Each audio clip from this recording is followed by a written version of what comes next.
Oh, are we supposed to describe like it has a piquant flavor or something? We're going to tell what our experience Yeah, is we're like. both using this mic. Wait, we're past 45. Yeah. Hey. Are we on? And I'm Kathleen? getting latency.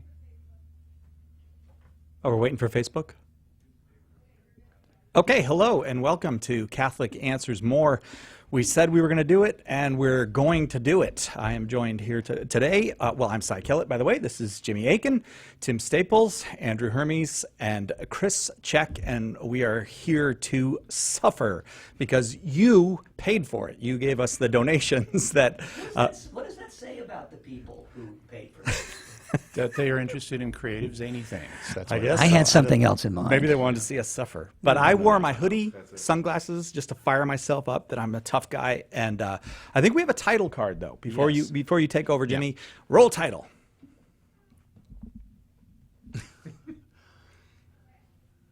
No? It's Umaboshi time. Viewers met our donor challenge. Now we have to keep our word. Umaboshi. Umaboshi. Umaboshi. All right. I don't know what happened to the volume there. Jimmy? Okay, Take it so away. We're gonna explain what umaboshi is. It's a Japanese fruit. It's pickled in salt, and it has a reputation for being one of the sourest fruits in the world. Uma is the name of the plum that is then dried. Boshi means dried, so these are dried plums. They're also pickled, like I said. There is a pit inside of each one of them, so you're going to need to chew the flesh off of the pit, and that means you'll get a good taste of the flesh. It's not like just sticking it in your mouth and instantly swallowing it.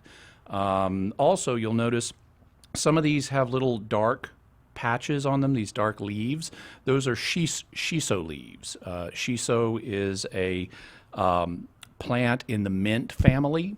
In Arkansas, well, in the Ozarks where I grew up, shiso is called rattlesnake weed because but don't let that intimidate you, because Wait, do some of them not have the shiso on them? some of them looks like Call they it- all have a little bit. Tim Staples recently killed a rattlesnake in his backyard. Yeah, More than these one. these are called, the shiso is called rattlesnake weed because it makes a sound like a rattlesnake when it rustles in the wind. So it's not because they're venomous or anything. I thought St. Patrick drove all the snakes out of Japan. That was a different island you're thinking of. Also, let's see. Now, we're all guys here. We all have Y chromosomes. Our natural tendency is going to be stoic about this. But that is not what the people who donated That's not my to tendency. see. I may be missing a Y So- chromosome because I'm going to won't cry. be Don't necessarily exaggerate your experience, but don't minimize it either. So I'm going to hand these out now. Can you have gum in your mouth? While you... No, you want this pure experience. Okay, so do you guys want the So- shiso on yours or not? Because I'll do it. I'll take the one with the most Does it really shiso. matter? That's Does it fine. Doesn't matter. Just take it and put it here. Yeah, no, just hold it in your hand. I was in the and then Marines, we're I going can to do pass them this. all out. Oh, I it was does as not well. feel good. It's very And- cold and, Yep, and good. clammy. So yeah. it's cold All and right, clammy. I'm taking the shiso. Chizo. Don't do your New Jersey thing. I'm taking the Chizo. Okay, Chris gets the last one. Then we're going to dink them. Oh, we have to dink. Okay. Yeah, and then we're going to I sink can't them. believe this moment has arrived. I don't want to do this. Okay, Cheers. so Keep here on we to go. this. Umaboshi. Oh. Oh my God. Oh. So I'm getting a really strong salt note Are right ya? off the bat. Yeah. Note. I kind of like it. It's also very sour. Normally this is eaten with rice, but in very small quantities. Not bad. You It's not like bad. this? No, it's kind of it is sour, but Yeah. I was terrified by No, this. I told you it's not hot. So This is disgusting. it is very sour. I'm not. No, it's fine.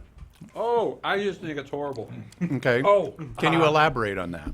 wow, it's just so overwhelmingly salty. It's the salt, not the sour. For me, it's the salt. It It's is just, super salty. it's like I just dumped some salt right in my It's mouth. extremely salty and extremely sour. And it's also mushy. I did not like the texture Yeah. myself. I wanted more of a plum texture. Right. It's like right. It's, woo. so it's been pickled, so it's softer. Getting think at I've the been end. pickled now. Getting at the end of it though.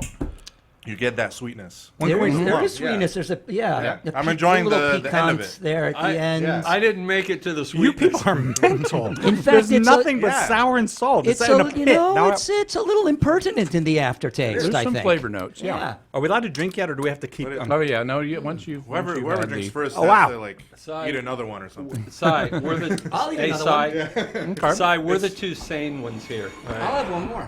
No, It's really sick. it's good at the end. Oh my gosh. It is. What happened to my voice? It is. Yeah, a lot of people I've seen. There's another one for you. A lot of people I've seen on YouTube after they've had the first one say it gets better, and they're looking forward to eating a second one. Yeah, not me. Oh, folks. are you eating a second one? Yeah. I am. Oh, God bless So, you. Cy, how are you? Nice Tim, to I am see so. you, Cy. I'm glad you're here because you were a Marine. Otherwise, this would look like that guy is pass such the a sissy. umeboshi, please? Oh no, are you guys still eating that? I want to try. That was very hard for me to eat, but I have to tell you, my son told me before see. this, Dad, when I was little, you couldn't even eat my Sour Patch Kids, and now I remember that. I would be like, no, keep the Now, Sour. I Patch. like Sour Patch Kids. You know, with the second one, I get more of the plum flavor once your mouth Oh, is man. It's not as adjusted to bad the the second initial. time. I'm not suffering. Yeah. Not me. I see why people like these, and I'm thinking because I have a loquat tree in my backyard. If I could do a similar kind of pickling of I'm sure you could do pickled loquats. Oh yeah, you can pickle just about Yeah. anything. but it's similar. It's I'm got, not following any of this. Same- I don't same know size what is the stone. motivation here. I think I'll pickle some loquats. Really? That's what came to you? What I kind of think pickling cucumbers. I think I'll never eat these again. That's gonna be my I fault. can't even Hey, get the Cy fill the Kellett, next Yes, challenge. if people donate, you will eat these again. Oh, sorry, Chris Jack. You are right. If people donate, I will eat them again. Absolutely. Next time, I don't want it to be a food challenge. Could we just maybe do a texture challenge? Like, I don't know. You have to like feel the rough part of a bunny or something, or is that a real? There's Is that, a rough Okay. There's part a of rough the part of I was bunny. I was Can trying we to give edit? myself Can we something. edit that out of the final?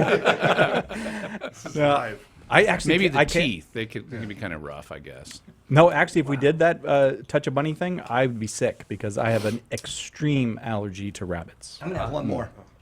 How many did you have? 3? Well, there's a few more left. I feel like this is showing The off. second now. one's not as bad. No, well, we got this. We need to eliminate what's in the can anyway, or the right. jar anyway. So Maybe you'll. I'll maybe do you'll one get more. That, maybe Okay. you'll get I'm that gonna sweetness. do I'll one get more. another one with shiso leaves here. Are you I'm really? gonna do one. Okay, And I'm gonna do Should I eat it mint slowly? gumamoshi. That's Oh, what I By call the it. third one, you want really the do mint? get the Okay, fruit there you go. There's the shiso then. Then here's the last I one don't want for that. you. Let that go over there. Oh, I thought you asked for Kellett, it. Cy Kellett. I did not. Cy Look Kellett. at this. This was go. Oh, I'm not mint. even- I see. Okay. Yes, mint In that emoshi. case, we've got one left. Anybody wants Ah, that's soothing more and halfway. delicious. I hope you all are enjoying I'll have a third if the you- dead flesh that you're eating right Now now, that or was whatever just that the is. pit. Just the pit I spit out. This is horrible. What? You did it twice, Tim. Who You says just this is committed, horrible like and does some it kind twice? of cross-cultural offense there, Yeah, seriously. Tim. Is that a cultural offense? He All just right. called say you it don't like- horrible.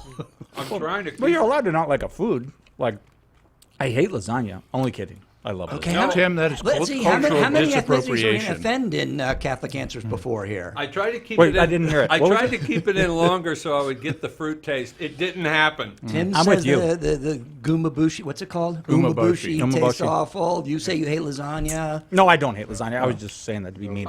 Yeah, who hates That was bad, lasagna? sorry. What's a guys really can't good like What's a this. really good Middle Eastern food that you might recommend to me? Middle Eastern food? Yeah. Dolma. Dolma. Oh, dolmas are good. Is delicious. that the The grape Greek leaves? make it It's way the grape- better. it's the Middle grape- Eastern make it way better. The ground sheep with grape leaves. rice and spices. Yeah. Wait, Yeah, I can it's do sheep, like ground right? sheep. Lamb, lamb. Oh, Ghanaians primarily use beef, but Yeah. you can do it with lamb as well. All right. What about? I thought lamb was. However, for challenges, we're probably not going to be eating food that's According to my deliberately Greek- delicious. my- You know, it's Oh we're yeah, gonna we have should do that. challenging If you food. donate a certain amount of money. Doesn't Well, I don't know. eat meat? Yeah, that's right. It's okay. We'll have lamb. Lamb, yeah. Yeah. I just want to say thank you to Margot Basso for putting it over the edge there. Oh. And that was very enjoyable. It was a eye-opening and enlightening cultural experience for me, and I'm looking forward to the next challenge. Bring it Yeah, on. we got a You know bunch of what? ideas. And Okay. for And I future love challenges. the fact that folks gave, but that was the worst thing I think I've ever tasted in my life. But it was certainly worth it. It wasn't that bad. It was not as bad as zucchini, but You haven't had zucchini prepared right then. everyone always says that. No, zucchini My is wife disgusting. makes zucchini you would love. Si. No. What you do? Oh, I should never have brought this up. Now I'm going to be people be bringing me His zucchini wife's- dishes. Yeah, Hey, well- try this. Yeah. Well, what I do with it Send your is zucchini to Cy for Kellett. low carb is I spiralize it and make pasta out of it, Yeah, and it's that's really good. good. It's pasta with spaghetti sauce and meat sauce on it and Have everything. you ever It's really just good. cooked it in olive oil with a little salt and pepper? Mm-hmm. Olive oil. You know what? Have you ever cooked yard waste in olive oil? Like, why would I do that? I hate it. It's disgusting. Why would I even try that? You know, Si, everybody thought you were a nice guy. And now it's, Nice guy. it's all coming out. The zucchini, the lasagna. No, I like let's- lasagna. oh. I was using it as an example, but I don't remember of what. But I recall our very first interview where you said your favorite food group was the cookie. yeah, that is my favorite food group. Let me have the pits? plate and the fork and the so I'm going to clean up for us because we got the Save show the coming pits. up. You can Thank throw you. a That's Umaboshi it. Oh, good idea. We got a few minutes though before We the do. show, but yeah, thanks for the cleanup. Now that somebody needs to take that trash out, Tim. You know what? I'm trying to think of something that I've ever eaten that tastes worse. Oh, I have. Oh, come on. And Definitely. I can't think of it. Durian. Have you ever had durian? I think Sounds I like the did. next challenge. No, I'm not doing that. We I'm not- deliberately didn't start with durian because once you do durian, there's nowhere to go beyond that. So What is durian? durian is it's considered a delicacy in Southeast Asia. It's a kind of melon. It's about this big. It's covered with spikes. You break it open. There are these kind of banana-like structures in it, which is what you eat. And the Smells taste, bad. the smell is really bad. I think I did have it. It's hard to compare to anything. The closest thing I can think of is burning rubber. And Have you ever there tried are that sautéed in a little bit of olive oil? Olive oil, salt and pepper. Yeah. But there are the smell is so bad that even in Southeast Asia, where it's considered a delicacy, there are hotels that will say you cannot have durian in your rooms because of the smell they generate. Oh my god. I'm not saying. There's I'll that go cheese, Gotta have my Limburger durian. cheese. It's like that's got- kind of like that, It's yeah. got a Yeah. kind of. I don't remember ever having caviar Limburger. is terrible to me. It's real salty, but this was worse. This is saltier, yeah. Yeah, this was worse. Well, I just want to assure all the donors of Catholic Answers that we will not be buying any caviar to feed to Tim Staples. Oh, even this, Jimmy bought it. Yeah, Jimmy paid for it. that was my donation to this effort. So, Well, in addition to the we'll give eating. you a letter for your taxes. Okay. All right, gentlemen, I have a webinar in an hour and a half I have to go prepare for the Institute of Catholic Culture. Okay. And I have to go get this taste out of my mouth. We have to do a show. All right, glory to God. Well done, Margot. Well played. We're, Yeah. we're looking forward Yeah, to seeing thanks, you in Margot. September, and everybody else who's watching, September 28th to 30th, Catholic Answers Conference. If Margot comes, we should get her to eat at Umaboshi. Oh, on there's an idea. stage. Yeah. Definitely. Yeah, I, definitely I do feel that. like turnabout is fair And play. she's listening. Yes, I we know she's listening. yes, we know. Touche, Margot. See you, Chris. All right, thanks. All right. You guys good, or you're going to hang around for another minute? You can go get the taste item. Carry it. Yeah. I can hang. My goodness. You got Another it? dude. Awesome. All right, then get in front of the So you're microphone. wearing a Stranger Things T-shirt. That's I am. cool. Yeah. Good. You enjoy season 1 of Stranger Things? Season 1's great. I mean, there's no other season to compare it to. Might want to shut the door in the studio, guys. Door, please. Thank you. What's going I do on? that all the time. I never shut the door of the studio. I don't know what is wrong with me. But There's a lot wrong with Nick this. always has to get up out of his chair, go. Let's talk about that for a minute. There's a lot wrong with Sai. Name one thing. What's one thing? One thing that's wrong with you? Yeah. You joked about lasagna being the worst food. Well, okay. You shouldn't even joke about that. You shouldn't joke. That's just, All right. you cross Okay. the line. You like it better on this? They cut my mic. No, no, Dave, what? I've got your cough pedal. Oh, you got my cough pedal. Yeah, I've been we had trying to move all do the mics mine, around. and yours is. Oh, I see. That explains it. I thought Nick cut my All the mic. sound problems. Okay, yeah. Yeah, Well, I couldn't feel blame free to Nick. blame Nick Yeah. Chamberlain whenever. is you know. Kathy coming in Oh, here? he had his Were you saying headsets you're off. He coming didn't in? get to hear that. Oh, what? I don't know what she's What's got. she She's bringing bringing us? something in. Will you sit in front of Hey, that mic, Kathy. Kathy? That's all right. I have a little something for you to wash out your mouth. Oh, Oh, yes, thank you. Butterfinger Oh, bar. okay, I'll That's take right, one. Kathy. Thank you Thank very you so much. much. Ladies and gentlemen, this is Kathy Stone. Director of Director- Internal Operations. Yeah. Is that correct? Did I say the title right? Yeah. Yep. Yeah. Well, no. Super Maximum Director? Close. Cities, internal systems. Internal Systems. Okay. Operating systems, like, I have a scoop on you. And candy. So this is not on my diet. But thing you stayed. I just ate umaboshi, so. Good thing you stayed. You got I know, this. right? I got Butterfinger out of it. Wait, are we starting at 02 or 01 today? O2 Oh, first two. hour. hour. Yeah, Yeah. first hour. Okay. 01 All right. second hour. Glad I asked a question. You all act like I'm dumb.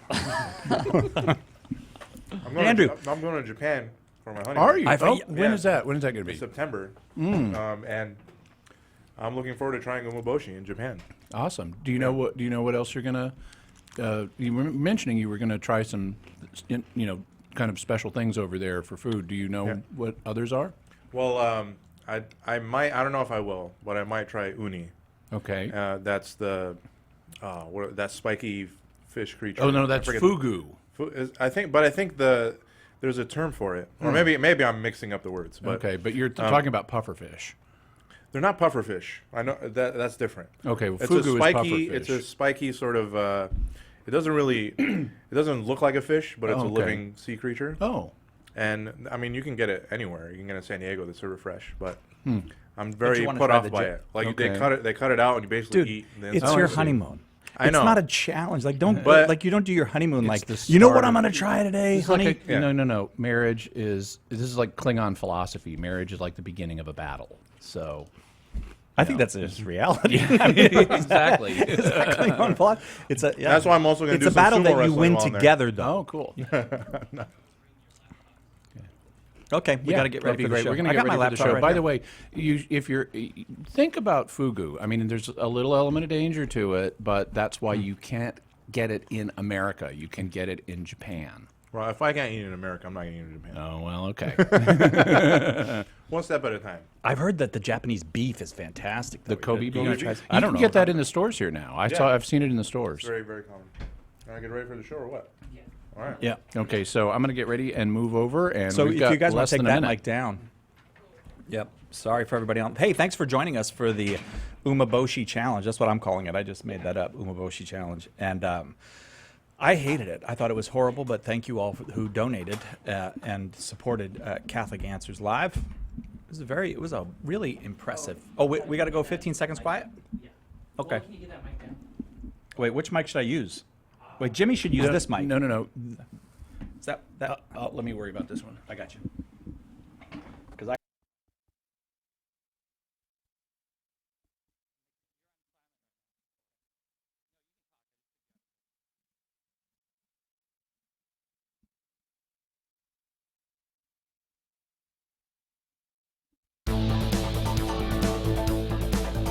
Welcome to Catholic Answers Live, the program where you participate with your questions about apologetics and evangelization, including the most important theological, spiritual, moral, and social issues facing the world today. Call now with your question for today's guest. Toll free 1-888-31-TRUTH. That's 888-318-7884. Now, from San Diego, Catholic Answers Live. Hello and welcome to Catholic Answers Live for this Thursday. And that Thursday, of course, that means it is open forum today. Any question you've got on the Catholic Church, on Catholic people, on Catholic beliefs, Catholic history, Catholic morality, we are happy to take. 888-318-7884 is the number. 888-318-7884. And the lines do fill up, as we usually say on these days, because open forum is very, very popular. And so if you're going to dial now. 888-318-7884 is that number. Joining me in studio today, Jimmy Akin, senior apologist here at Catholic Answers. Hi, Jimmy Akin. Howdy, Cy Kellett, host, and in addition to taking questions on the faith, we can also answer questions about certain obscure Japanese fruits that If we you have have any- personal experience with now. Very recent personal Very experience. recent, So if you yeah. have any questions about obscure, is obscure the right word? Well, Is it- to Americans, it's obscure. Yeah, that's true. 888-318-7884. Again, that number. I have to get the phone, Jimmy. They put the phone Oh, yeah, down we here, put the phone. So just to fill people in who may be joining us, we just did an episode of Catholic Answers More, which is a show that we do either before or after our main broadcast, depending on the day. It's just to give the viewers a little more. And we just finished eating umaboshi, which is a fruit. It's a pickled, dried fruit from Japan. That has a reputation of being one of the sourest fruits in the world. And the reason we did that was it was a donor challenge. We just recently, last week, had a fundraising drive, and we said on Catholic Answers More, if we reach a certain amount, we'll eat umaboshi and describe our experience. Yeah. So we had you and me and Chris Check and Andrew Hermes and Tim Staples in here, and we all had umaboshi. Some of us ate multiple pieces, didn't we, Cy? Everybody but me. Yeah. I did not enjoy the experience of the umaboshi. Well, Although, but it was for a good cause. and it was a good cause, and I'm really glad I did it because it's intensely sour and salty. Very salty. And while I had a bit of a reaction to it, I'm glad I ate something that sour and that salty. I feel like I've done something with my life now, Jimmy. 7884 is the number. Let's go to, you want to go to calls right Yeah, away? let's. All right. Enough chit chat with us. Michael in Houston, Texas, listening on 1430 AM Guadalupe Radio. Your question, Michael, for Jimmy Akin. Hi. Just a quick question. Recently I was listening to a Catholic scholar, and he was talking about the book of Daniel in chapter 9, I believe, verses 20 through 27. And he was talking about that is the prophecy of Christ coming 500 years later, approximately 500 years later. So I wanted to get Jimmy's take on that, if that's his understanding too, or what's the story there? So let's look up the context. You said Daniel 9, starting around verse 20. Oh, so this is the Yes, sir. prophecy of 70 weeks. Okay. This is, so I'll just read the context so people know what we're talking about. Daniel's writing, and he says, "While I was speaking and praying, confessing my sin and the sin of my people Israel, and presenting my supplications before the Lord my God for the holy hill of my God," that would be a reference to Mount Zion. "While I was speaking in prayer, the man Gabriel," this is the angel Gabriel, "whom I had seen in the vision at the first, came to me in swift flight at the time of the evening sacrifice. He came and he said to me, 'O Daniel, I have now come to give you wisdom and understanding. At the beginning of your supplications, a word went forth,'" and that would mean from God, "'and I have come to tell it to you, for you are greatly beloved. Therefore consider the word and understand the vision. 70 weeks of years are decreed concerning your people and your holy city, to finish the transgression, to put an end to sin, and to atone for iniquity, to bring in everlasting righteousness, to seal both the vision and the prophet, and to anoint the most holy place." That would be a reference to the temple. "Know therefore and understand that from the going forth of the word to restore and build Jerusalem to the coming of an anointed one, a prince, there shall be 7 weeks. Then for 62 weeks it shall be built again with squares and moat, but in a troubled time.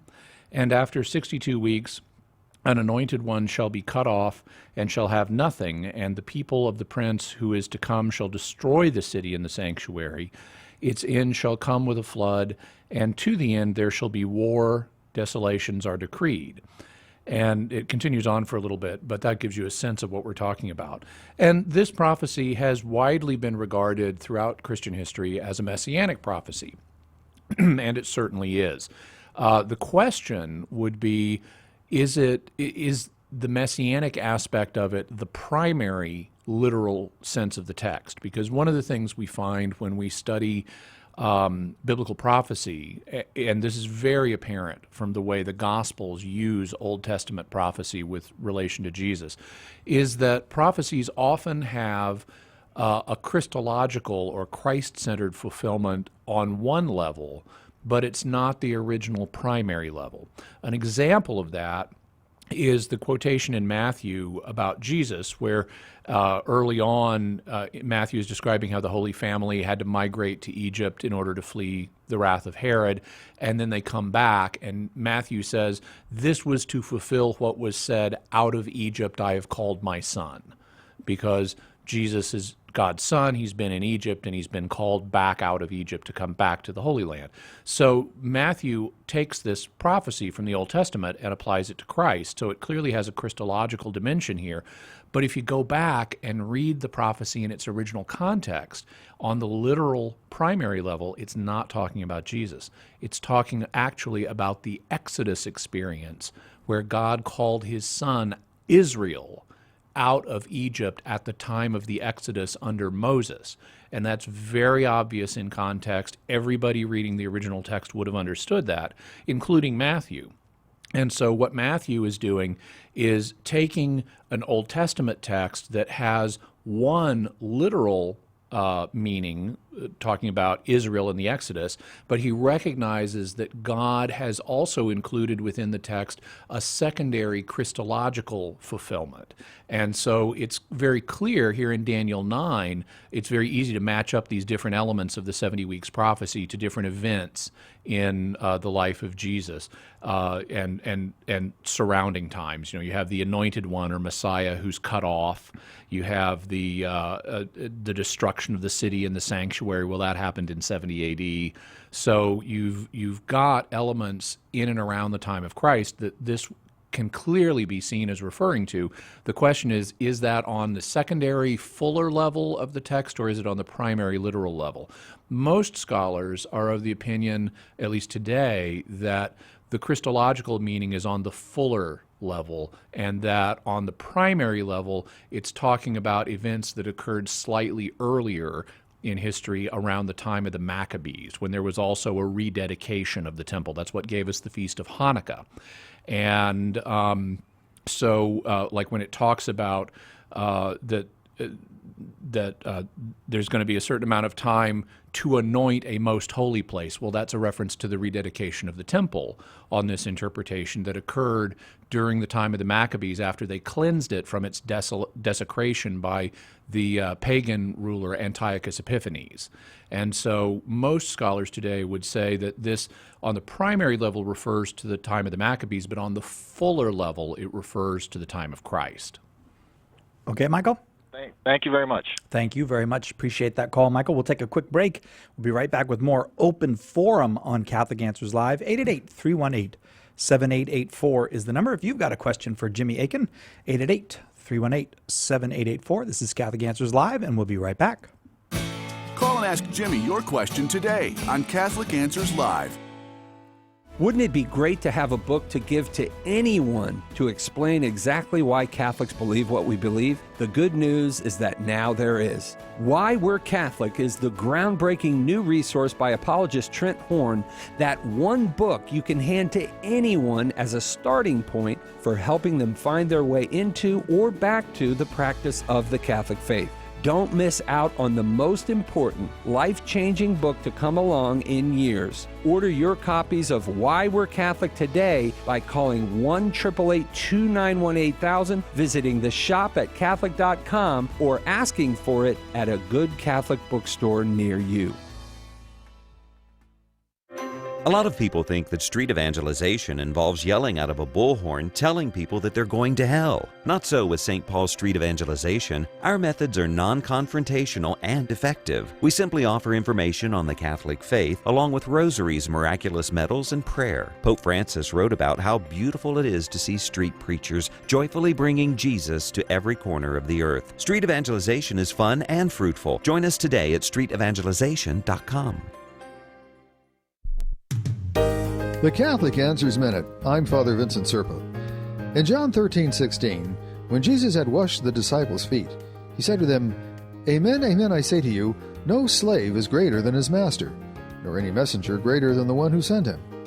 And then he said, "If you understand this, blessed are you if you do it." Do what? Serve each other as he was serving them. Blessed are we if we do it. Mother Teresa used to tell her sisters to let the poor just eat them up. This is what our Lord is saying. Be available with my generosity. St. Teresa of Avila used to urge her sisters to be magnanimous, more than she urged them to be humble. Be generous. How often do we measure ourselves according to our generosity? Not just financial generosity, but with our time, our talents, our flexibility. In the Lord's words, if you understand this, blessed are you if you do it. I'm Father Vincent Serpa for Catholic Answers, Catholic.com. Call now with your question, 888-318-7884. This is Catholic Answers Live. Welcome back to Catholic Answers Live, Open Forum today. Any question you've got on the Catholic Church, well, on religion or morality in general, we're happy to take those calls. You do not have to be Catholic to call. 888-318-7884 is the number. We go now to Doug in Vancouver, listening to EWTN on Sirius Satellite Radio. Doug, your question for Jimmy Akin. The question is, in the Bible, they don't have anything like the Pope, the Cardinal, or the Bishop. So how do you show a Protestant that that truth is not required by just the Bible alone? So how do you show them? I'm sorry, you cut out during part of the question. Could you restate that? How do you show a Protestant what?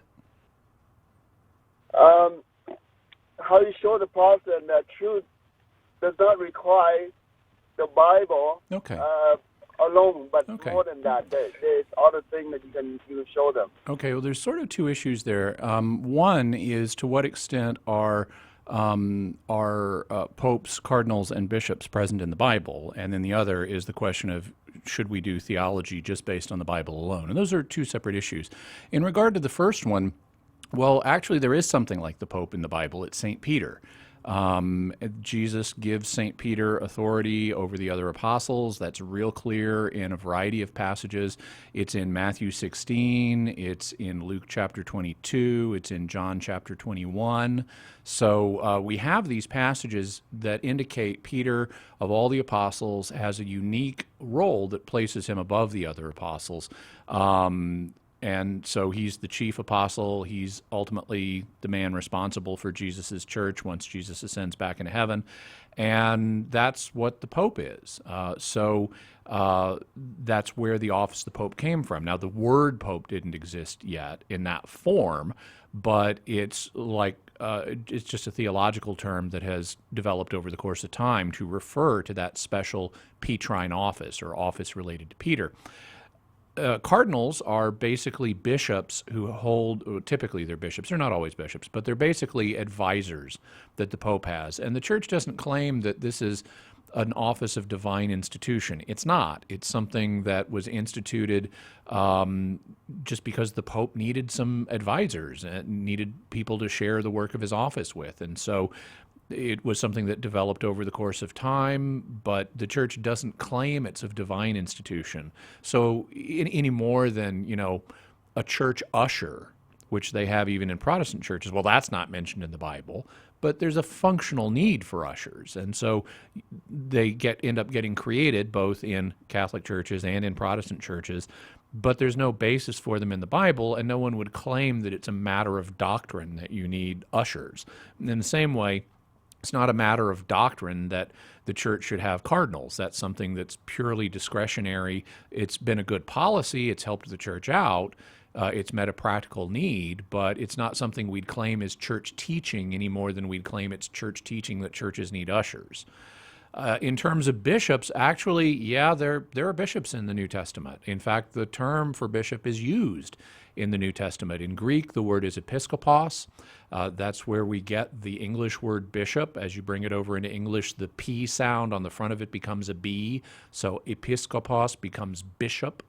And it's the office of bishop is mentioned in a number of passages, such as in the book of Titus, in the book of 1 Timothy, and the office functioned a little bit differently at that time than it does today, but the concept and even the terminology is still there, though it would require a little more time than I have at the moment to tie that all together for you.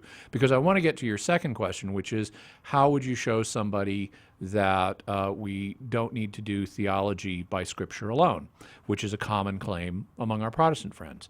Well, there are a number of ways to approach that, but the most fundamental one, I think, is to point out that if it's true that we need to validate all theological claims by Scripture alone, then you're going to need to validate sola scriptura by Scripture alone. You're going to need to ask the question, can this claim meet its own test? Because the claim that we need to validate all theological claims by Scripture alone is itself a theological claim. And so you're going to need to be able to show, using just the Bible, that you shouldn't use anything other than the Bible in order to do theology. And when you try to do that, it ends up not meeting its own test. It's very difficult to find verses that suggest anything like this, and there are a few that Protestant apologists will sometimes bring forward and say, well, this shows sola scriptura is true, but it's pretty easy to refute those claims because they end up, if you just contextualize them and say, well, okay, let's say St. Paul was teaching sola scriptura here in this verse. Did he really expect the people he was writing to not listen to anything he said unless he wrote it down? That's clearly not the case, especially when you have other statements in St. Paul's writings saying, adhere to all of the traditions I gave you, whether by word of mouth or by epistle. So it's clearly not Paul's view that he's only authoritative when he's writing a letter. He thinks he's authoritative as an apostle when he teaches authoritatively as an apostle, whether it's in a letter or not. And so a simple examination of the context will help you with that. If you'd like more information on that, I suggest going to Catholic.com. We have a lot of information there online for free that deals exactly with this question that we've put online for you right there. Thank you very much for that call, Doug. We go now to Theo in Rochester, New York, listening on 92.9, Station of the Cross. Theo, your question for Jimmy Akin. Hi, guys. I have a question about fasting, and specifically between the Eastern and Western rites. Okay. So I'm Eastern Orthodox, and we end up fasting about half the year on and off. Whereas I guess my understanding of the Western rite is there's only 2 days where fasting is required. And I was just wondering if you could explain how the different traditions developed and why they're different. Well, I'm not, you said you're Eastern Orthodox, right? That's correct. Yeah. I'm not as familiar with the history of fasting in the Eastern Orthodox tradition, but as you know, regrettably, our churches haven't been in full communion for around 1,000 years. And over the course of time, their internal disciplines have varied. Over a 1,000-year period, you're going to have natural variation that's going to occur. Part of that variation is going to be driven by the needs and the inclinations of people in a particular area. That's one reason, for example, why in the Latin rite of the Catholic Church, the Rosary is very common. It's a devotion that developed in the West and became popular in the West, but didn't become popular in the same way in the East, including in Eastern Orthodox circles. And even in some of the Eastern rites of the Catholic Church, the Rosary is not as common as it is in the West. So there's just a kind of natural development that occurs in different locations with the course of time, and that's the primary reason why there's a difference in the fasting rites. A decision was made, and even until fairly recently, there was more fasting in the Latin rite than there is now. But in the 1960s, following the Second Vatican Council, there was a reevaluation of the church's penitential practices, including fasting. And it was decided that the church was so large and was present in so many different cultures that the ultimate law for how a particular nation should observe penitential practices shouldn't be decided at the Vatican level. Instead, it should be primarily left to the local bishops' conferences. And so here in the United States, the U.S. Bishops' Conference issued a document that had a pretty minimal approach towards fasting and abstinence from meat that did limit it rather sharply. And in terms of what's mandatory, now people are still welcome to fast and abstain more than that, and they're in fact invited to fast and abstain more than that. But in terms of the minimum that's required, it was decided in view of the fluidity of modern life here in America, and the difficulty of especially in a Protestant country where business doesn't just shut down for Holy Week or large portions of Lent, and people still have to go to their jobs and they need to keep their strength and attention up during the day. That can make it harder to fast. And so a decision was made here in the U.S. to go with a fairly restricted fasting practice, but that's the basic explanation. It's a local decision. It's not a church-wide decision, and it's based primarily on the conditions in each individual country. Okay, Theo? Yeah, thanks. Okay, thank you very much, Theo. I think we have time for another call before the break. Philippe in Napa, California, listening on Immaculate Heart Radio. You are on with Jimmy Akin. What's your question? Hi, how are you? Good, thank you. My question is, I heard yesterday on the show that about yoga. My question is, how about martial arts? I have a 6-year-old, and I signed him up on a karate class. I want to know if this is going to be good for his faith, or is going to be something that is going to be similar to yoga or not. Well, okay, so yoga is itself a complex question. I didn't hear what was said on the show yesterday, so I can't really address that specifically. Some people, when they talk about yoga, just mean a kind of stretching exercise. And if that's all you're doing, it doesn't matter whether you call it yoga or Pilates or anything else you want. It's just exercise. The problem with yoga, when it becomes problematic, is when people start introducing non-Christian religious elements into it. Because originally what yoga was a Hindu spiritual practice. And if people are introducing elements of Hinduism into their yoga classes, that's obviously inconsistent with the Christian faith, and one should not participate in that. The same thing is true when it comes to martial arts. Martial arts are just ways of defending oneself or attacking other people. I mean, it can be used both defensively and offensively. And as such, it's no different than other forms of defensive and offensive physical training. It becomes problematic when, number one, it starts getting used for immoral purposes, like beating people up unnecessarily. And two, it becomes morally problematic when elements of non-Christian religion start to get introduced to it. One of the things that I know, at least in comic book martial arts, that happens is, like, if you read Iron Fist, he summons his ki and powers up his fist and smashes things and does superhero work. Well, okay, so a ki is a concept from Eastern religion. It's this kind of body energy life force that you could summon up. And if someone in a martial arts class is telling you to summon your ki, well, then they're introducing a non-Christian religious element into the class, and that's a problem. But if they're not attributing supernatural, mystical significance to any of this, and they're just saying, here's how you can use your body to defend yourself, then that's in principle okay. I'm assuming, though, that it's not being presented with any kind of Oriental spiritual overlay that's different than the Christian faith that would be tempting your son to practice or get involved in Oriental religions that are contrary to the Christian faith. Felipe, thank you very much for that call. Open forum today on Catholic Answers Live. Any call you've got on the Catholic faith, 888-318-7884.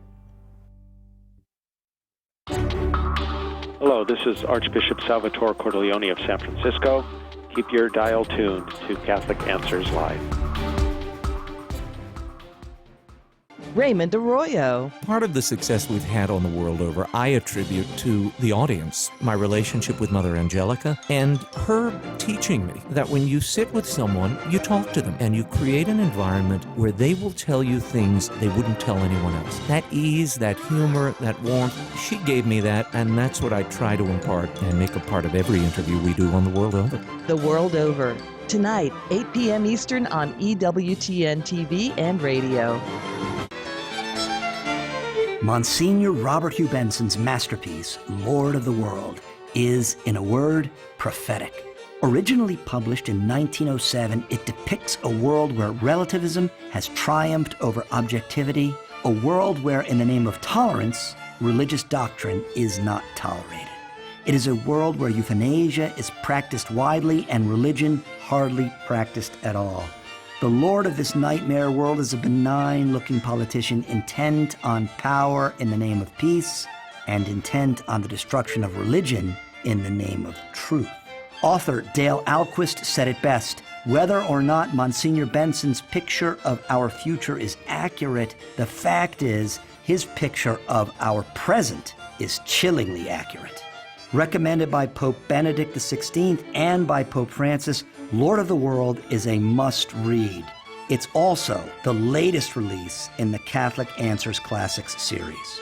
Order your copy of Lord of the World now by calling 1-888-291-8000 or by visiting Catholic.com or by asking for it at a good Catholic bookstore near you.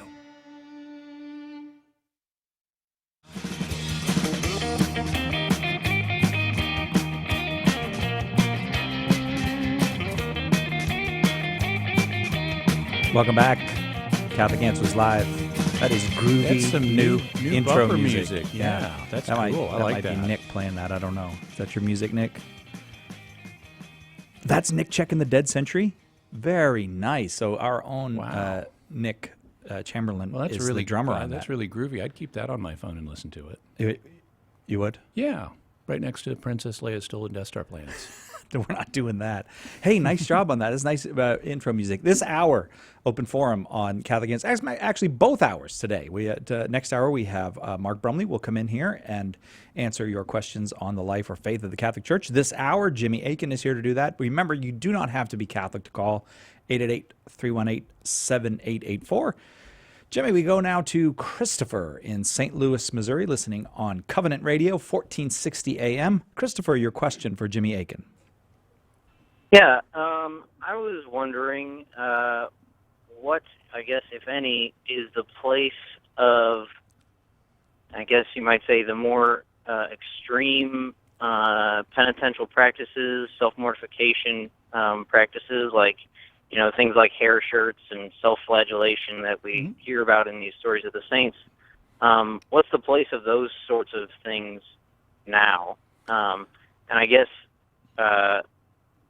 having talked about penitent fasting a little bit with Theo's question, what are, again, if any, some circumstances that might be recommended? That fasting might be recommended? Yeah. As a spiritual discipline. My phone's kind of terrible, so I'm going to hang up and listen on the radio. Okay.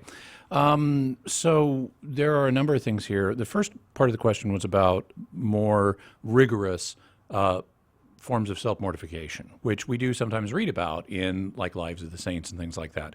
Well, they're not as commonly practiced today, but they do still get practiced. In fact, it's known that John Paul II did some more rigorous forms of self-mortification, and there are people who still do them today. One of the things that is a piece of very sound spiritual advice is if you're going to do any of the more rigorous forms of self-mortification, you really need to have a competent spiritual director, because it is very easy for someone to get involved in an activity and end up either hurting themselves physically or doing the practice in such a way that it ceases to be spiritually beneficial and becomes something else. Like, for example, you could, just to give a simple example, you could be engaging in a particular form of self-mortification. Doesn't matter what it is, could be anything. But it could become very burdensome to you, but at the point you're doing it, you may feel like you've become obligated to do it. And it becomes a form of spiritual torture for you instead of something you're voluntarily doing to share, to associate your life with the sufferings of Christ and thus please God. If you're doing it because you think you're obliged to and you're going to be sinning if you don't, and it's just agony and torture for you, you're not doing it right. And a spiritual director can help you spot that. Also, some people could get a kind of bad attitude if they're doing something and think, oh, well, I'm being really spiritual by engaging in this rigorous practice that other people don't do, and that makes me superior to other people. Well, that's also, you're not doing it the right way if you're getting that kind of arrogant, superior attitude about it. And that's another thing that a spiritual director can help you avoid. Then, as I mentioned, there are physical things that you could get into. I know somebody who today is a very wise man, but when he was a young man, he decided to engage in a spiritual practice of sleeping without a pillow. And he damaged, without a spiritual director to guide him in this, he damaged his neck vertebra. And so that's something that any kind of more rigorous thing, you want to make sure that you're doing it under competent spiritual guidance. So that was the first part of the question. You mentioned secondarily about fasting. In terms of fasting as a religious discipline, well, there are the times when we're obliged to fast, and that would be for most of us, at least up until you're 59. Once you're 59, the rule ceases to apply for the annual fasting days. But up until that time, if you're a Latin Rite Catholic, you need to fast on Ash Wednesday and Good Friday. Also, you need to fast for an hour before you receive communion. But beyond that, it's really going to depend on you and your situation. Now, actually, personally, I do a lot of fasting, and I do offer it up to God, but it's not primarily for spiritual reasons. In my case, it's because I need to lose weight. It's for my health. And so there can be health reasons that suggest it, but once you're doing it, like St. Paul says, you want to do everything unto the Lord, so it doesn't stop you from doing it in a spiritual way just because you're also doing it for physical reasons. But beyond that, there might be some kind of situation that you want to address spiritually that could suggest fasting, like, for example, hunger for others. You might want to say, okay, I want to fast for those who have no food. I'm going to deny myself food. And maybe I'm even going to take the money that I would have spent on food for me and donate it to a charity that's going to help the hungry. So that would be one situation I could imagine fasting for purely spiritual reasons to be an appropriate form of self-mortification. But largely I think it's just going to be what form of self-mortification do you feel would be conducive to you and helping you grow closer to God. For some people, that might be fasting. For other people, it could be wearing a hair shirt. For other people, it could be not denying themselves something, but going out of their way to do something positive they wouldn't ordinarily do. So there are a bunch of options, but hope that gives you some pointers, Christopher. Thank you very much for that call, Christopher. James in California, listening on Immaculate Heart Radio. You are on with Jimmy Akin. What's your question? Well, I had a question about salvation. Is it possible that you can be saved without your knowledge? Sure. And I'll explain a little bit more if you need that explanation. But okay. I'm not. Okay. Well, I'm sorry. I'm on my cell phone because I'm out in the world. But that's okay. So What's I'm not the background? I'm not an overtly person who believes really heavily in Jesus and Uh-huh. God and all that. But sometimes I feel as I'm making my way through the world that somebody's nudging me to do the right things. Mm-hmm. And when I've done the wrong things, those things have never been seen to be, they've never had any repercussions from them. They've just kind of been glossed over sometimes. Mm-hmm. And I'm wondering, is God pushing me in a certain direction? Is it a guardian angel? Or am I just imagining things and I'm just going crazy? Well, I certainly wouldn't say you're crazy. This is an experience that virtually everybody has. Humans are naturally religious, and God is involved in all of our lives, whether we believe in Him or not. In terms of, is it possible to be saved without being aware of it? Sure, it is. I would cite the example of every baptized baby in the world is saved, doesn't know about it at all, because babies aren't capable of understanding the concept at that age. And in the same way, God's grace can be working in our lives, and we can be responding to that grace, even though we're not fully embracing the religious life yet. We can't, because let's say through no fault of our own, we don't realize what the truth is, and so we haven't turned to it, but we are trying to respond to the amount of light that we have. And as long as we're doing that, we're not putting a barrier in God's way to prevent Him from saving us. So it can be possible for people to be saved without understanding that in this life. Obviously, in the next life, we're going to understand it all exactly. In terms of your situation, I would say that it's great that you're open to this dimension, and I would encourage you. In fact, I'll give you a nudge right now. I would go further with this. You've done the step of calling into the show to find out more information. That's awesome. We're here to serve you, and I'd invite you to call in again. I'd also invite you to go to our website, Catholic.com, where we have a lot of information that can answer different questions for you. I'd also say check out, some local Catholic churches and see what they have to offer. Because speaking from a Catholic perspective, this is the church that Jesus founded, and He calls everybody to be part of it so that they can experience the fullness of the grace that He came to make possible for us, so that we could have all of the blessings in our lives that God wants us to have. In terms of the nudging that you experience from time to time, if you're being nudged to do good, then I would say God's behind that. He may be using your guardian angel to do it. It may be your guardian angel who's prompting you. It may be elements of your own conscience that God also gave you. But one way or another, if you're being prompted to do good, God is the source of all blessings, and so God is ultimately behind those impulses to do good.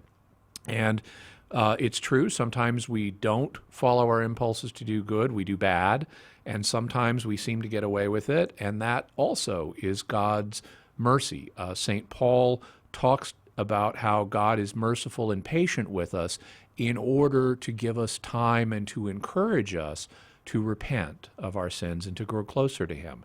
And so I would look at instances where, did something wrong and there weren't bad consequences immediately as God's being patient with me and giving me another chance, because my heart tells me I really do need to be doing good and not bad. That's a universal human intuition. And so I would say, thank you, God, for being patient with me, and please show me what I need to do next because I want to do it. Does that resonate with you, James? Well, and that's kind of how I felt most of the times. I feel like, okay, this is something that should have been addressed, but it didn't. And I find myself saying, thank you, God, for not having that repercussion come down on me. So, but it gets me thinking about the next time, well, maybe the next time I shouldn't do this. Maybe the next time I got this one, God gave me this one, and then that's it. I'm not going to get another one. And this is why I feel like I'm being pushed on a certain direction. That, God's saying, okay, I'm going to give you this one, but the next one, this is your wake-up call. This is your nudge. You need to be going this direction. And that's a sound approach to these things. I mean, we know that God is patient with us, but we also can't presume on His patience that He's just going to give us an infinite number of chances, because we know life is short. And sometimes there are consequences. And sometimes if you don't learn your lesson the easy way, you may have to learn it the hard way. And so it's better, speaking somewhat colloquially, to get with the program early and learn your lesson early, so that you can be doing what you need to, and so that we have a smoother time in life. James, thank you so much for that call. It is open forum today on Catholic Answers Live. Jimmy Akin is our guest. 888-318-7884 is our number. We'll take a quick break, and we'll be right back with more Catholic Answers Live. Hello, everyone. This is country music artist Colin Ray. Do what I do and keep it right here on Catholic Answers Live. The Jewish Sabbath or the Christian Sunday? What exactly is the Lord's Day? This is Tim Staples, and I'll give you the facts you need to know in the next issue of Catholic Answers magazine. Want to be sure to get your copy? Subscribe right now to the best Catholic apologetics magazine anywhere by calling 888-291-8000 or going to Catholic.com. Jimmy Akin on evaluating claims in the papal rumor net, Carlo Broussard on the likelihood of miracles, plus a very special look back at the history of the modern apologetics movement by our founder, Karl Keating. Just a few of the articles you can look forward to in our next issue. Don't wait another moment to subscribe. Call 888-291-8000 or go to the shop at Catholic.com right now to get subscriptions for yourself and those you love. Share the faith. Defend the faith. Catholic Answers magazine, from Catholic Answers, the most trusted name in Catholic apologetics. We as Catholics need to stand strong, to be prepared to mount a daily defense, to respond to the many challenges that we as believers are presented with every day. Jimmy Akin is here to help. His innovative new book, A Daily Defense, takes up a different challenge for every day of the year, 366 in all, teaching you how you can defend the faith and give answers to Catholics and skeptics alike. And it's user-friendly, with challenges and answers indexed alphabetically, so finding the answers can be quick and easy. Order your copy of A Daily Defense today by calling 1-888-291-8000, visiting Catholic.com, or asking for it at a good Catholic bookstore near you. Catholic Answers Live is brought to you in part by CatholicSingles.com, the website for Catholics who want to meet others who share their faith and values for faith, fellowship, and love. You can learn more at CatholicSingles.com. Catholic Answers Live thanks CatholicSingles.com for their generous support. Homeschool Connections, an online provider of courses for your Catholic homeschool, is a sponsor of Catholic Answers Live. Homeschool Connections website is homeschoolconnections.com. Call now with your question, 888-318-7884. This is Catholic Answers Live. Open forum today on Catholic Answers Live, both hours. Jimmy Akin with us this hour to take your calls, and we are happy to take any question you've got on the life of faith, the moral life. You got a question, Jimmy's got an answer. Is that a fair thing to say? Yeah, it may or may not be a good one, but we'll give them the best ones I got. That last one was a good one. Thank you. Yeah, I like. But I'm gonna go listen again, see if you gave any bad ones today. Okay. But I'm doubting that you did. 888-318-7884 is the number. We go to Teofilo in Albuquerque, New Mexico, listening on Sacred Heart. Teofilo, you are on with Jimmy Akin. What's your question? Thank you. Why don't the Catholic Bible say the same thing? As an example, I was talking to a Protestant, and I went to on the Eucharist. I went to 1 Corinthians 11:23, and it reads, "For I received from the Lord what I also handed unto you, that the Lord Jesus on the night he handed over took bread, and after he had given thanks, broke it and said, 'This is my body that is for you. Do this in remembrance of me.'" And I'm talking about, "This is my body that is for you," and that makes it kind of not clear what it means, because I went to an old Marian Bible that I had over for 50 years, and it reads, "This is my body which shall be given up for you," which is more clear. And then also in the Spanish Bible it says, "This is my body that will die for you." So I was just wondering, why don't they just keep to make it more clear? Okay, so first of all, this isn't an issue that affects Catholic Bibles. This exact same issue affects Protestant Bibles and other Bibles too. And it doesn't just affect Bibles. It affects any translated work, because when you translate from one language to another, if you translate it super literally in a super word-for-word fashion, it's not going to make sense. At least frequently, it's not going to make sense. Like, to give an example, Teofilo, I don't know if you're a Spanish speaker or not, but my understanding is that in English, so in English we have an expression, roll out the red carpet. And this is something you say when a dignitary is coming. We need to roll out the red carpet for this important person who's coming. And we don't literally mean that there's a red carpet that we're going to roll out for this person to walk on. This is just an expression in English that means we need to get really prepared and give this person a really good welcome. But it doesn't mean that there's a literal red carpet.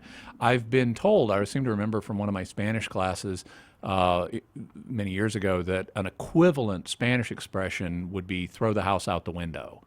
And that means kind of the same thing as roll out the red carpet. That may or may not be the case, but my point is, if you took roll out the red carpet and translated it into another language literally, it would not accurately convey what is meant by the phrase in English. And so translators have to make choices, not just in Bibles, but in other things too, about how they're going to bring something across into the language into which they're translating. And there are different strategies for doing that. Some strategies use an approach known as formal equivalence, and these are what are commonly called literal or word-for-word translations. And they are harder to understand frequently, precisely because they don't add these elements or change these elements in the text. The other approach is known as dynamic equivalence, and these are sometimes called loose translations, because the translators give themselves more freedom to adjust the text to make it more understandable for the audience. The case that you cite from 1 Corinthians 11 is an example of this.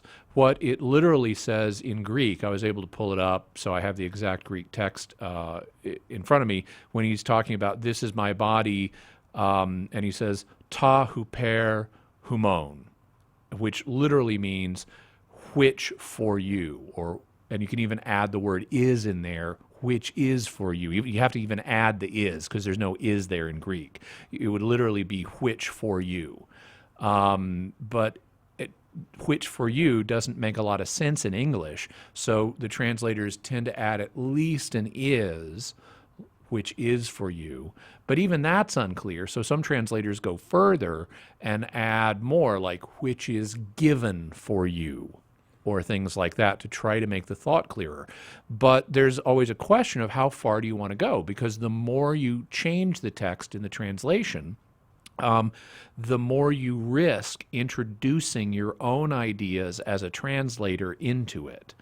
And eventually you get to a point where you're not really translating, you're just articulating your own ideas using the original text as kind of a pretext for conveying your own ideas. And so there's a spectrum between really strict literalism, which taken to an extreme is very hard to understand. And at the other end of the spectrum, there's extreme informality that at the extreme can even just become a vehicle for projecting your own views as a translator. And most translators try to find a happy medium, but they strike it at different places. And that's why different translations, whether of the Bible in the Protestant community or the Catholic community, or even translations of other works, like, say, the speeches of a politician when it gets translated, those also have different ways of being brought across that are either more literal or more dynamic. Thank you very much, Teofilo, for that call. I hope that that was indeed helpful. Jimmy, has anyone produced, or can you get a transliteration of say the New Testament where they just do that word for, like, I don't read Greek. Well, okay, so properly speaking, a transliteration is where you take the Greek alphabet and just turn it into the English alphabet. Okay. You're talking about something that's a little bit more than that. You're talking about something, or at least one thing that does what you're talking about, is called an interlinear. And it'll have the Greek text on one line and then an English word for word underneath it. Oh. That gets pretty close to what you're talking about. There are still some variations. It's not quite the same thing, but it's pretty close.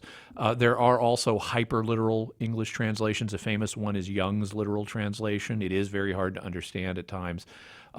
These days, one thing that's becoming quite popular is what's known as a reverse interlinear. In a reverse interlinear, it has the English on one line, and then it rearranges the Greek text under that to show you word for word, this is what it was in the original Greek. And reverse interlinears have become popular in recent years, but they change the order of the Greek. An interlinear will leave the Greek word order intact and change the English word order to fit it. And if I don't know the idioms of Greek, it's very hard. It can be very hard at times. Yeah. All right, Teofilo, thank you again for that call. We go now to Steve in Columbus, Ohio, listening on St. Gabriel Radio. Steve, your question for Jimmy Akin. Yes. Good evening, guys. I've got some question about living wills and power of attorney, and I've read through the Catechism and can't figure out exactly where everything stands, what's right and what's wrong. I mean, I've got a living will, but I haven't really updated it. My parents do, and let me make a quick suggestion, because there is an organization that has put a lot of thought and effort into this. They're a very Orthodox Catholic organization. They're called the National Catholic Bioethics Center. Their website is NCB Center for National Catholic Bioethics, ncbcenter.org. And they have a packet on their website that you can get of information about the best way to handle these kind of end-of-life and incapacitation situations and what the best legal strategy is for that in accord with Catholic teaching. Okay, Steve, will you try that? Okay. All right. Oh, excuse me. Sorry, Steve. I didn't realize you had more to say. Let's go to Alejandra real quickly in Houston, Texas, listening on Guadalupe Radio. Alejandra, your question. Hi. My question was about recreational marijuana. This has been coming up a lot lately. Yeah. Okay. So I didn't know to what extent is it okay by the church, and what does the church say on it, and if you have any resources. And I'll listen on the radio. Okay. We're right down to the end of the show, so I'll need to sketch this really quick. Potentially, marijuana, like any other psychoactive substance, can have therapeutic uses that could be justified in particular situations. Same thing with morphine and all kinds of other psychoactive substances. They can have therapeutic uses, and those should not be exaggerated, and neither should the risks associated with them be exaggerated or minimized. So that's something the church leaves up to medical professionals to figure out. In terms of recreational use, The church does recognize that chemicals that have a psychological effect, like alcohol, can be used in moderation, but are not to be used outside of moderation. In the case of and what counts as moderation is going to vary from one chemical to another. In the case of some chemicals, they're very dangerous. They have very dangerous side effects. They may be, for example, they may be addictive. They may cause brain damage. They may do all kinds of other things. And they may just, even a tiny amount may get you so blitzed that you lose your moral faculties and are at risk of committing sins, which is what is known as perfect intoxication. So where specifically modern marijuana falls on that spectrum, because my understanding is it's changed and become more powerful in recent years, that's something the church doesn't have a teaching on, but those are the principles that the church would apply to any psychoactive chemical, including marijuana.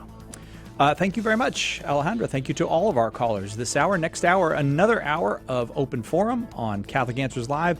Mark Brumley will be here to take your questions. That number I'll give you again, because we're happy if you get in the queue right now, 888-318-7884. Thank you very much, Jimmy Akin. Thank you very much, Cy Kellett. I really enjoyed spending that hour with you. We should do this more often. Likewise. High five. High five. Oh, very good. All right, we'll see you in a minute. Or I will anyways. Back here on Catholic Answers Live.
Welcome to Catholic Answers Live, the program where you participate with your questions about apologetics and evangelization, including the most important theological, spiritual, moral, and social issues facing the world today.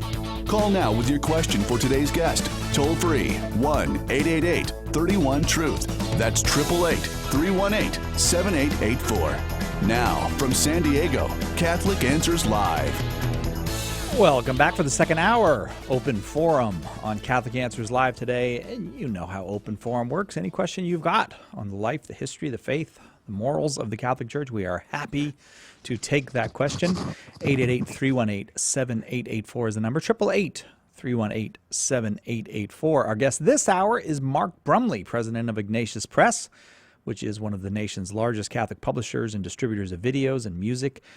Mark is a former staff apologist here at Catholic Answers and the author of The 7 Deadly Sins of Apologetics. Did I get it right, Mark? You got it right, my friend. You are awesome. All right. Well, welcome, Mark Brumley. Thanks for being with us. Thank you. Thanks for having. How's everything at Ignatius Press? Say that again, please. How's everything at Ignatius Press? Everything at Ignatius Press. Well, that's a big topic, but things are going well. I just ran over here from an acquisitions meeting. So all those people who have sent in manuscripts to Ignatius Press, be happy. We're having our monthly acquisitions meeting. So it was going well. Yeah, and we had Father Paul Check on yesterday, and his book is yours, excellent. Right? Now I'm forgetting the title of the book, but it's a great book, Father Paul Check. That Nothing May Be Lost. Now, it just came to me. You had Father Paul Check on talking about... No, I'm sorry. Did I say Paul Check? I meant Father Paul Scalia. Oh, my gosh. I really blew that whole thing. Yeah, Father Paul Scalia was on yesterday. I was going to say, that's great of Father Check to go on Catholic Answers to talk about Father Scalia's book. No, that would be great. Father Scalia's book. Father Scalia... was very impressive. It was very nice to have him on the show. And that book is cool, too, because it's divided up into little nuggets that you can digest. You don't have to... the chapters are very reasonable. Amen. Oh, all right. I got an amen from you. So anything new? Anything that we should talk about from Ignatius Press? I remember we talked one time about the movie. And I don't know how that... Yes, the Ignatius of Loyola movie. Which is out now in theaters, coming to a theater near you or in a theater near you, and it's doing incredibly well. It's the story of St. Ignatius, not Ignatius of Antioch, but Ignatius of Loyola, the founder of the Jesuits, so the Society of Jesus. And Ignatius Press, although technically not a Jesuit ministry in the sense that we're not under the Jesuits, obviously Father Fessio, who's the founder and editor of Ignatius Press, is a Jesuit. And the title of our company, or at least we do business as, is Ignatius Press. So there's a link between St. Ignatius, the founder of the Jesuits, and Ignatius Press. And he is a great saint. Yeah. And I say that not just because he's our patron, but he is a great saint who underwent this tremendous conversion in the 16th century, one of the so-called Catholic Reformation, sometimes called Counter-Reformation saints, meaning that when the Protestant Reformation took off, there was also a Reformation going on that was faithful to the Catholic tradition, whereas the Protestant tradition broke away from it. There was a Reformation going on in the Church that was faithful to the Catholic tradition, and St. Ignatius of Loyola was one of the key figures of that. So this is the story of his conversion and how he became the radical, on-fire, Jesus-loving saint that we know him now as. And how do I find out where the movie's playing? Ignatius you can do Ignatius.com, and there's a link there that talks about the movie. Okay. Ignatius, Ignatius, Ignatius.com. And here's something. I wonder if you even know this. I don't know. Was Ignatius of Loyola named after St. Ignatius of Antioch? There's an interesting question to that, and the answer is probably no. Oh. That the original form of his name was something different, and he came to be, identified with that saint. It's a little complex, but it's not as simple as he's named after Ignatius of Antioch. Oh, okay. How do you feel about just going to calls? Because we have every single line full at the moment. Mark? I am excited about the opportunity. Oh, all right. I'm glad we can give you that opportunity. Anthony in Brooklyn, Michigan, listening to EWTN on Sirius Satellite Radio. You are on with Mark Brumley. What's your question? Hi, Mark. Thank you for taking my call. My two adult sons don't go to church anymore, and one of them actually proclaims to be atheist, and this after he went through a full Catholic education in parochial grade school and Catholic Central High School here in Michigan. You know, he's like off on his own, been living in New York for 15 years, and he pretty much says that his mother, myself and his mother are pretty much, following ignorant superstitions and stuff, and it doesn't, there's no proof of that, and that things just happen because they happen. And I don't know really how to approach that. Well, I would say, Anthony, do you have a good relationship with your son otherwise, or are there tensions? Well, yeah, with both of my sons, but when we start talking about that, they're just very abrupt, and they just, it's not like you can have an open conversation about it. They just figure, nope, it's just ignorant, and it doesn't make any sense. And I don't know. Do you think would your son, if you said to your son, I understand that you think that, but my perspective is that there are very intelligent people who believe in God and who accept Catholicism, and they're not they're clearly not superstitious. They may be wrong, but they're not.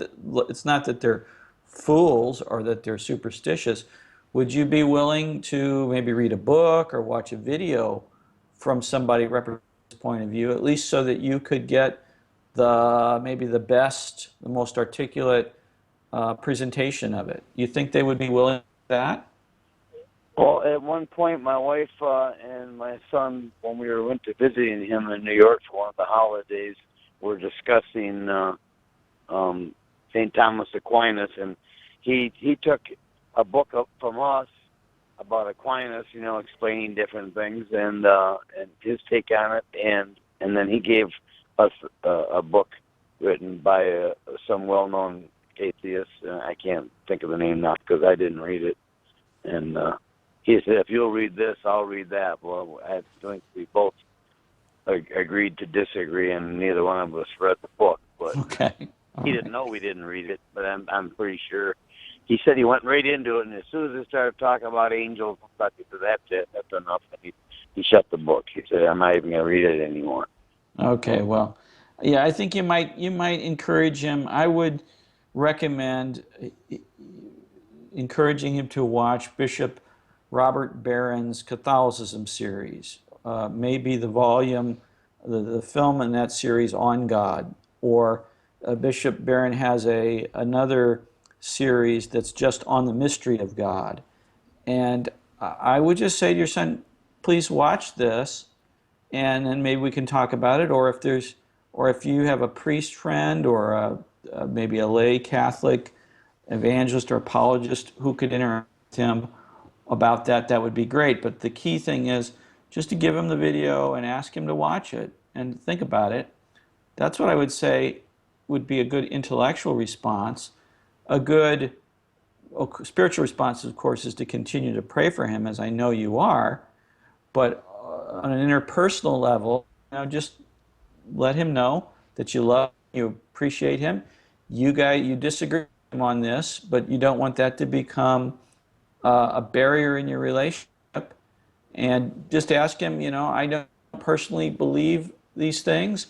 Would you, out of your love for me, speak respectful of them, and just be open and ask him if he would be willing to do that.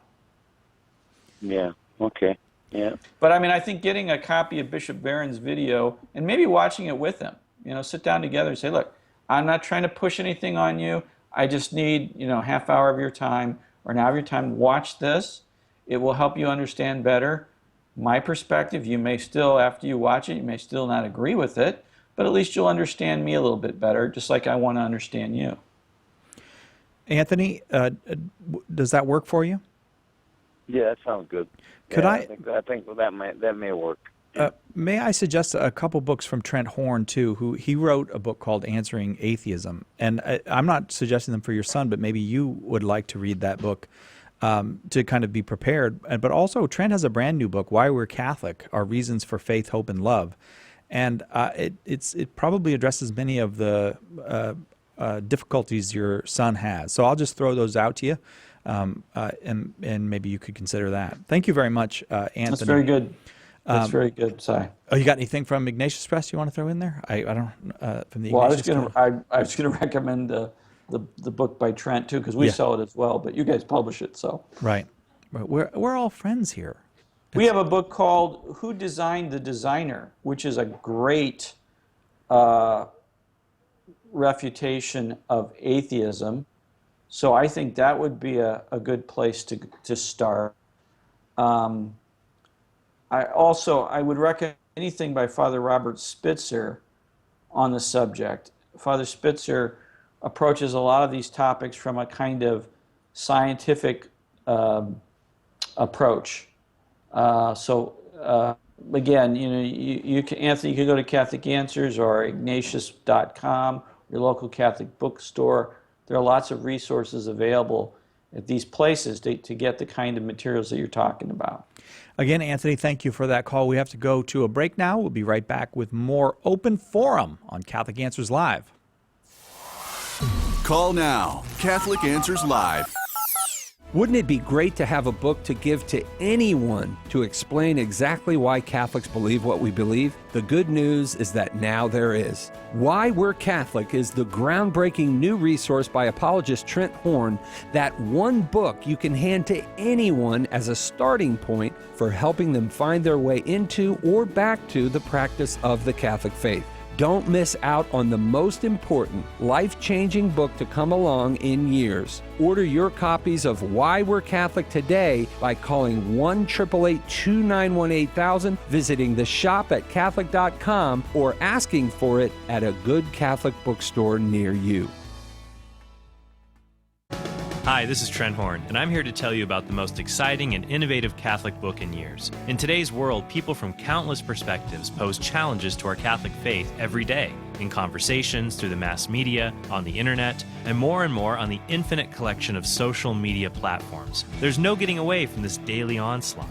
We as Catholics need to stand strong, to be prepared to mount a daily defense to respond to the many challenges that we as believers are presented with every day. To that end, my good friend and apologist extraordinaire Jimmy Akin has come up with what will surely be a great resource for years to come, a daily defense. A daily defense takes up a different challenge for every day of the year, 366 in all, teaching you how you can defend the faith and give answers to Catholics and skeptics alike. And it's user-friendly, with challenges and answers indexed alphabetically by scripture verses or by topic. So finding the answers can be quick and easy. Order your copy of A Daily Defense today by calling 1-888-291-8000, by visiting Catholic.com, or by asking for it at a good Catholic bookstore near you. Do you want to end abortion, halt the attack on traditional marriage, and ensure religious freedom for ourselves and for our grandchildren? To do this, we must convert the culture. St. Paul Street Evangelization is a grassroots initiative that recognizes this need and takes it to the streets. If you're interested in peacefully sharing the gospel in your area, visit streetevangelization.com to learn more. Call now with your question, 888-318-7884. This is Catholic Answers Live. Open Forum today on Catholic Answers Live, Thursday. Every Thursday, Open Forum. This hour we have Mark Brumley, president of Ignatius Press, here with us to take your questions, and they can be on any part of our faith and our life as Catholics. And I stress again, you do not have to be Catholic to call. Anybody can call. You can call with a challenge. You can call with a question. We welcome it all. 888-318-7884 is the number. Mark, we're going to Lincoln, Nebraska to talk with Joe, listening on Spirit Radio. Joe, your question for Mark. Thank you, and peace be with you. And also with you. Thank you. And with your spirit. Oh, okay, I did the old way. Thank you. Can a Catholic be a godparent to a child whose parents have left the Catholic faith and are now practicing in a non-denominational church. Okay, so you're basically asking the question, can you assume sort of spiritual responsibilities, because they are going to understand godparenthood probably than you, I would assume, if they're going to a non-Catholic Christian church. Can you assume some spiritual responsibility for the upbringing of the child when the child is essentially a non-Catholic Christian? So a couple questions I have for you. First, what is the attitude of the parents towards the Catholic person? I'm going to say it's you. Is it you or is it else? It's my wife, and the attitude, her sister was Catholic and doesn't practice anymore and doesn't believe in a lot of the Catholic tradition. Okay, so but she's still a Christian and she wants her child to be raised as a Christian and that sort of thing. Yes, to some degree. They're going to raise that child to be open to whatever they want to believe. Okay. Well, here's I would say with respect to that. You as a Catholic, you can obviously enter into a relationship with someone where you are going to provide spiritual guidance for that person. And if the parents of a child want you to have that role, that's acceptable. But you as a Catholic, while respecting the freedom and dignity of your godchild, understood in the sense in which these folks are interested in you being a godparent, which isn't necessarily the same as a Catholic understanding of being a god. You have to be honest, and that means you can respect that child's dignity and freedom, but you're going to be guiding that child and talking to that child in spiritual terms in a Catholic direction. So as long as you don't have to make any kind of commitments or pledges or anything like that that are at odds with the Catholic faith, that it's just simply that these parents are recognizing that the child should have a godparent vaguely construed, and that you're going to be, presenting yourself as a Catholic and guiding the child insofar as the child seeks advice and wants advice in a Catholic direction, then I don't think there's a problem with it. But there are a lot of ifs there. Absolutely. Okay, well, thank you very much. I do appreciate it. Yeah. Thank you. I would just add that it's not something to, and you weren't proposing that your wife take this lightly, but it's not something that should be taken lightly, and it's not a good idea to have strong commitments regarding obligations of faith across denominational lines. So again, they probably don't have the same understanding. If they're talking about your wife as a godchild to their child, they may in all probably don't have the same understanding of what that means. So you're not a godparent in the Catholic sense, but you can't do things even in their other looser sense that are at odds with the Catholic. So that needs to be clear. Thank you, Joe, very much for that call. We go now to Loretta in Albuquerque, New Mexico, listening on Immaculate Heart Radio. Loretta, you are on with Mark Brumley. Hi. This is kind of probably a silly question, but quite a few years back, I got a piece of jewelry that represents a character from the Northwest Indian Native Americans. And is it appropriate to wear something that in those areas might have meant something spiritual? Like I wouldn't wear something from the Nazis. Does that make sense? But I don't want to not wear this piece if it's okay, but I don't want to wear it if it's not okay. So it's a piece of jewelry, and your concern that you don't want to offend Native Americans by using something as a piece of jewelry that they may regard as sacred? No, it was just like, it was a picture of this one character that's called the Trickster. And it's Oh, a I pin, see. It's a So you're silver worried pin. about it having a negative spiritual meaning from a Christian perspective. Correct. Yeah, well, I mean, we should always be careful when we are taking pieces of, whether it's jewelry or it's other forms of culture or artifacts from other cultures, when these things have attached to them deep spiritual meanings that are of a negative significance. We have to be careful. So the trickster figure, that can be it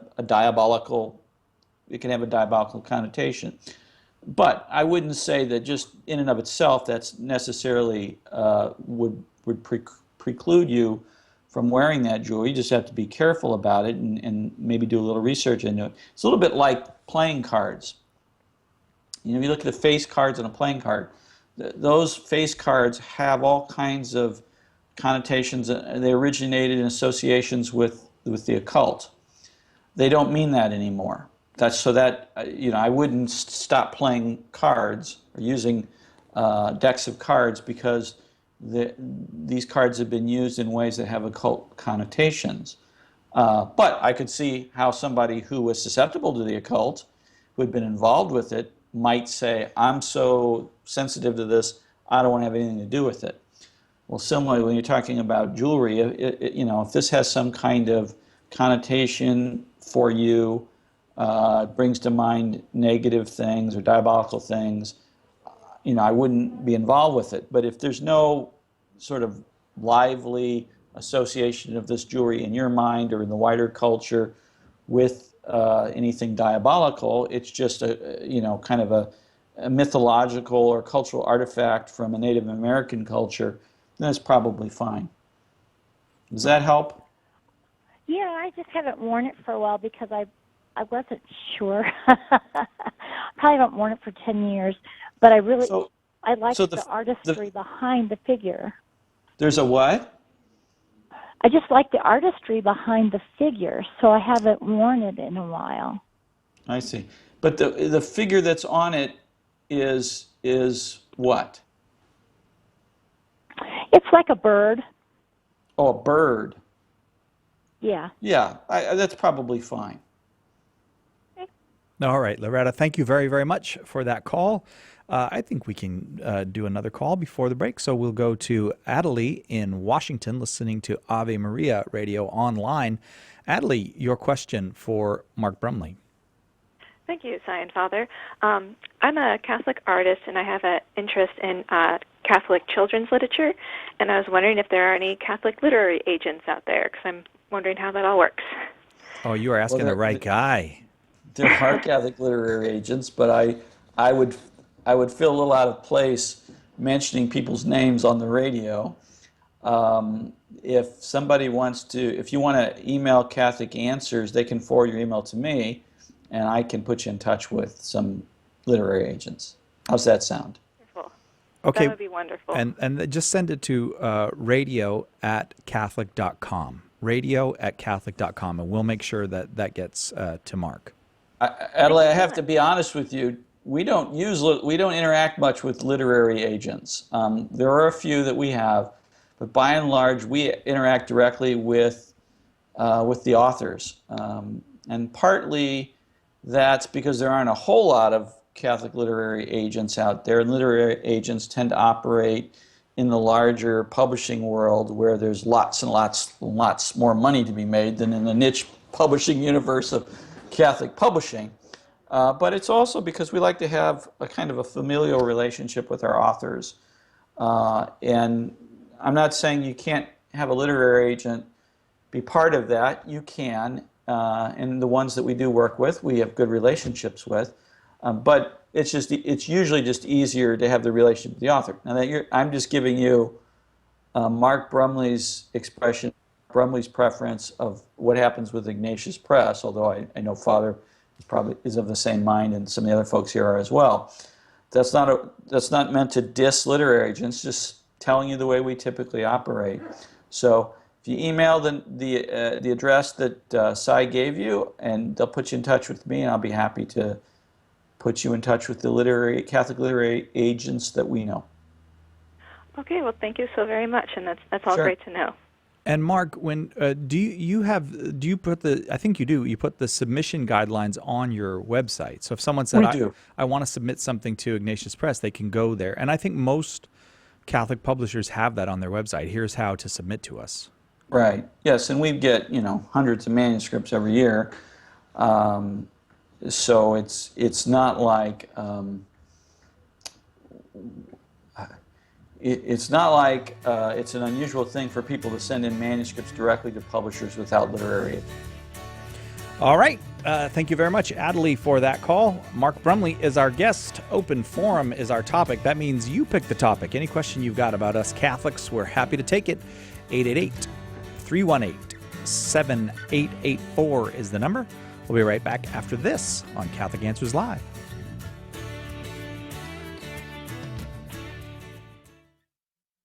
Catholic Answers Live. We've all heard the phrase, the new evangelization. In previous centuries, missionaries would travel to foreign lands to evangelize, but today's missionaries are more likely to focus on fallen away Catholic neighbors or relatives. But what about the old evangelization? The 2 millennia of Catholic missionary efforts by the likes of St. Paul, St. Augustine of Canterbury, St. Francis Xavier, and most importantly, our Lord himself. We must not forget the methods they used to spread the faith to the farthest reaches of the world.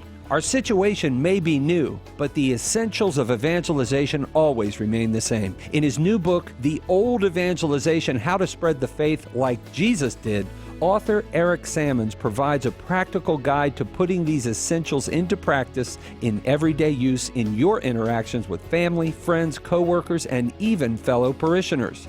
Order your copy of The Old Evangelization today by calling 1-888-291-8000, logging on to the shop at Catholic.com, or asking for it at a good Catholic bookstore near you. Robert Hugh Benson's masterpiece, Lord of the World, is in a word, prophetic. Originally published in 1907, it depicts a world where religious doctrine is not tolerated, euthanasia is practiced widely, and the leader of the world is a benign-looking politician intent on the destruction of religion in the name of truth. Author Dale Ahlquist said it best: whether or not Monsignor Benson's picture of our future is accurate, the fact is his picture of our present is chillingly accurate. Recommended by Pope Benedict XVI and Pope Francis, Lord of the World is a must-read. Order your copy of Lord of the World now by calling 1-888-291-8000, visiting Catholic.com, or asking for it at a good Catholic bookstore near you. Catholic Connection with Teresa Tomeo is a daily live call-in program covering news throughout the Catholic community, a wide range of social issues, and how we can make a difference. Catholic Connection with Teresa Tomeo airs weekdays at 9 a.m. Eastern, 6 a.m. Pacific. And after Catholic Answers Live today, Raymond Arroyo brings viewers reporting and analysis of a wide variety of political and cultural topics of interest to Catholics and people of faith on the world over with Raymond Arroyo right here on the EWTN Global Catholic Radio Network.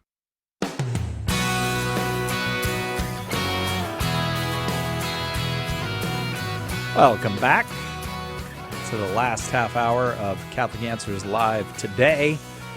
Mark Brumley is our guest for this edition of Open Forum. And again, I'm pretty sure you know what Open Forum is. Just any question you got on the life or faith of the Catholic Church, we're happy to take those calls. Mark is, to repeat, the president of Ignatius Press. And so no more calls about manuscripts. No, that's not really true. Just send them to Mark. 888-318-7884 is the number. How about we go to it's Anonymous in New Orleans, Louisiana. Anonymous, you are I remember Anonymous. Yeah, you've met several times, you and Anonymous. Anonymous, how are you? You want to talk? You got a question for Mark Brumley? Yeah, God bless you. You too, thank you. I'd like to know who is responsible for writing the prayers in the Latin Missal. I think it's called the Roman Missal, used at Mass. And how old are the prayers? Okay.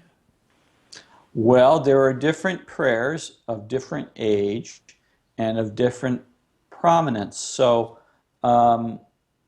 some prayers go back to the ancient Roman liturgy, so way back 1600, 1700 years.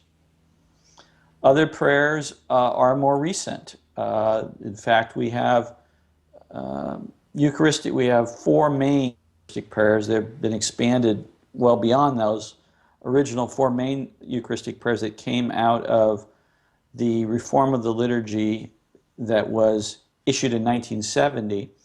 And one of those is the ancient Roman canon, and it, as I say, goes back 1600 years. Another is a prayer that goes back about the same length of time, but generally was not used in the Mass until about 1970. And then other prayers were devised in the 60s and 70s, in the 60s, based upon ancient prayers and other liturgical sources. So, for the most part, the prayers of the Roman Missal are very ancient. The prayers of the Mass are very ancient. They go back to the 3rd and 4th and 5th centuries of the Church. But there are some things that were introduced in the 1960s that are not ancient, that were devised during that time. Does that help? Yes. What is the parallel text for the Orthodox churches? Do they have a missal? For the Divine Liturgy in the Orthodox churches, do they have a missal or something that they? I don't know the answer to that in the specific sense, but in general, they do have liturgical prayers, and they do have the equivalent of a missal. Don't know what the official document is that includes the prescriptive prayers of the Orthodox Church. Thank you very much, Anonymous, for that call. Mark, as you may know, we have viewers on Facebook Live, YouTube Live, and Periscope. And sometimes they type in a question instead of calling in, so I want to share one of those. Jason on Facebook asks about the accusation from some Protestants that Catholicism is semi-Pelagian. If Catholics don't believe that human beings are totally depraved, then how are we not semi-Pelagian? Okay, let's talk about Pelagianism. Pelagianism is a 4th century, early 5th century heresy, which goes back to a fellow named Pelagius, who was a monk, and he believed that it was possible for people to act in a way that was in conformity to the moral law, and therefore, in that sense, to earn or merit their salvation. And in response to that, the Catholic Church, the most outspoken leader in the Catholic Church in opposing the Pelagian heresy was Augustine, said, no, grace is necessary. We cannot on our own merit, we cannot on our own power earn salvation or put ourselves into right relationship with God. And this is a function of the fact that human beings, though having a freedom, having a measure of freedom, have been harmed by original sin and their own personal sins, so that they've put themselves at odds with God. They lack the gift of God's great power and life necessary to live in a way that's consistent with right relationship with God, so that they need grace. The semi-Pelagian view was the view that you might, as it were, to get in, to be redeemed, to be among the church requires grace. But once you're in, you can sort of accomplish everything you need to accomplish without grace. That you've already received the grace to be part of the people of God, to right relationship with God. And so now you just can sort of on your own natural human momentum can continue in that way. And the church not only condemned Pelagianism, but condemned semi-Pelagianism, condemned the idea that we could do anything salutary, anything that is conducive toward or leads towards our salvation apart from grace. All right. And Jason, thank you so much. And thanks to everybody who watches us on Facebook Live, YouTube Live, or Periscope. We go now to Alex in Alabama, listening on 1410 AM Archangel Radio. Alex, you are on with Mark Brumley. What's your question? Yes, sir. How are you doing today? Very well. Fine. Okay, I got a question for you. Now, Satan was cast down from heaven, correct? And all his evil angels. Yes. So, and they basically ruined it for the human beings on this earth, correct? Well, I didn't quite hear that. So he says Satan was cast out of heaven with all of the evil angels, and that they basically ruined life for humans on this earth. And he's asking yeah, you... I mean, you could say that, sure. So here's my question. If we were to establish a base on the moon, could Satan follow us up there? Ah, I see, okay. Well, let me make some distinctions. When we talk about Satan being cast out of heaven, we mean that Satan and those evil spiritual beings, the fallen angels that associated themselves with Satan's rebellion, that they were cast out of the presence of God. So they were no longer in communion with God. And we speak of that using a physical, earthly comparison, and we say they were no longer in the presence of God, okay? And since Earth and the rest of the creation, not just the planet Earth, but the whole of creation was part of God's plan, then these spiritual beings sought to disrupt the good order that God had established in creation by acting, within the created realm for harmful spiritual purposes. So that's the sense in which we can think of them as, quotes, coming to earth. But we shouldn't understand that to mean that somehow they're restricted to this planet, and that if human beings go into space, go to the moon, as we have, or go elsewhere, that the presence, we no longer have nefarious spiritual presence, spiritual beings operating. Because they're wherever human beings are.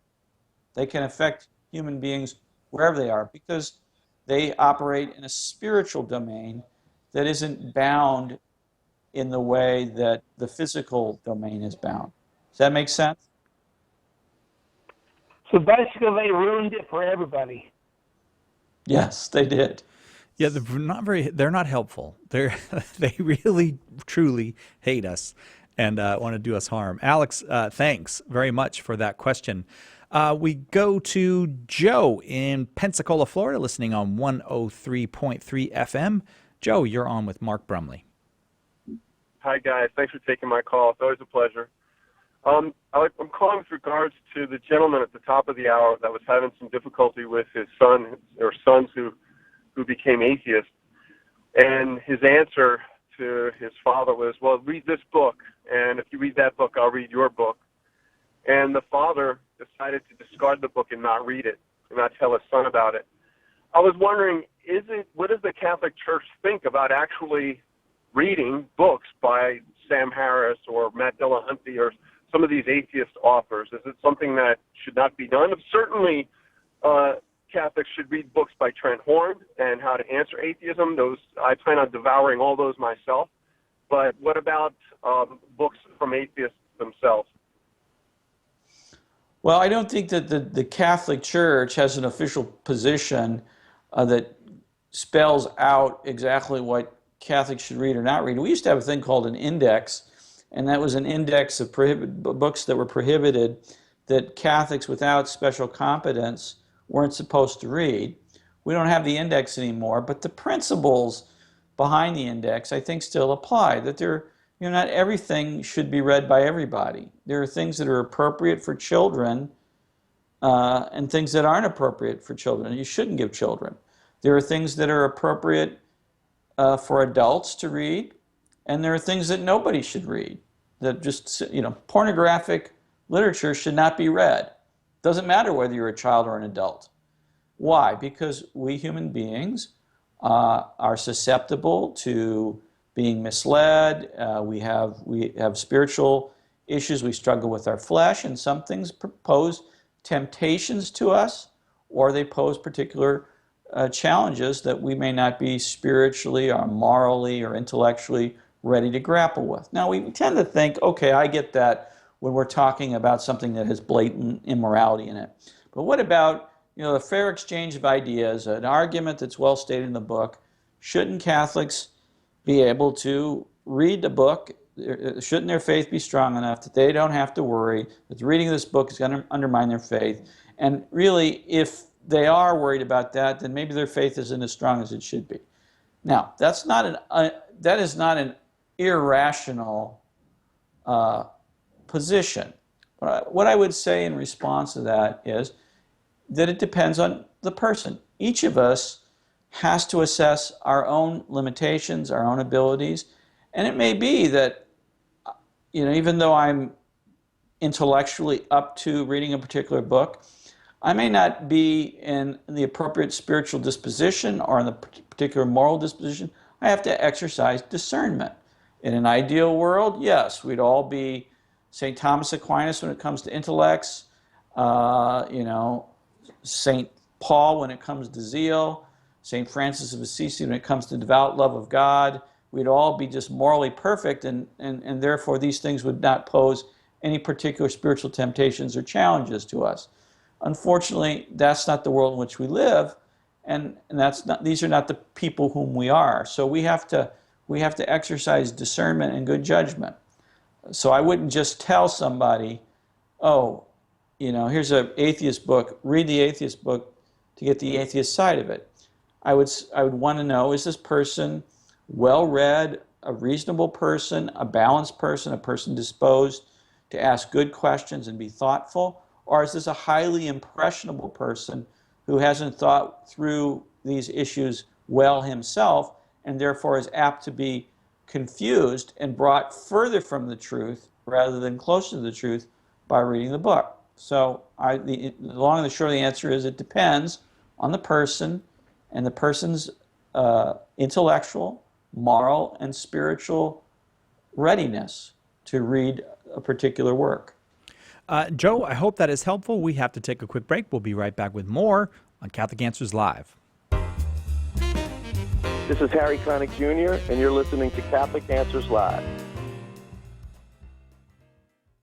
The Jewish Sabbath or the Christian Sunday? What exactly is the Lord's Day? This is Tim Staples, and I'll give you the facts you need to know in the next issue of Catholic Answers magazine. Want to be sure to get your copy? Subscribe right now to the best Catholic apologetics magazine anywhere by calling 888-291-8000 or going to Catholic.com. Jimmy Akin on evaluating claims in the papal rumor net, Carlo Broussard on the likelihood of miracles, plus a very special look back at the history of the modern apologetics movement by our founder, Karl Keating. Just a few of the articles you can look forward to in our next issue. Don't wait another moment to subscribe. Call 888-291-8000 or go to the shop at Catholic.com right now to get subscriptions for yourself and those you love. Share the faith. Defend the faith. Catholic Answers magazine. From Catholic Answers, the most trusted name in Catholic apologetics.